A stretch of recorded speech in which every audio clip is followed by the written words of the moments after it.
Let's talk about what advocating for yourself actually looks like, because I think I approached it wrong at the beginning of my fertility journey. It's not about just generally educating yourself about the whole process. It's about figuring out what's unique about your situation and making sure that you're getting the right care for you.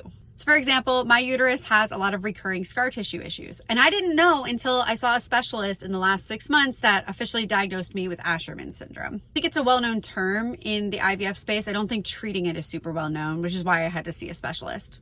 Now, I've had 4 hysteroscopies, about to have my 5th, and it took that long for me to hear from a medical professional that the way that most clinics do hysteroscopies does not work well for my body, specifically regarding the recovery period. Because most of the time, when you have a hysteroscopy, you have kind of a recovery period of 4 weeks or so where you're not doing anything.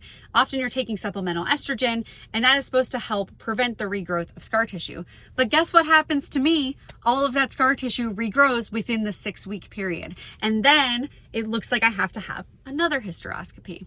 So what my specialist recommended, and what I had to then relay to my care team at my normal clinic, is that for me, I have to roll straight from a hysteroscopy into a transfer cycle if that hysteroscopy is really going to be meaningful.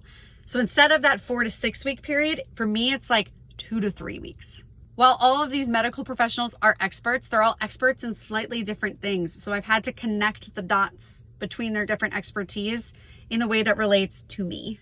I wish we didn't have to be our own connective tissue across so many experts, but this is why it's so important to have access to your own medical history and in a way that you as a patient can actually understand.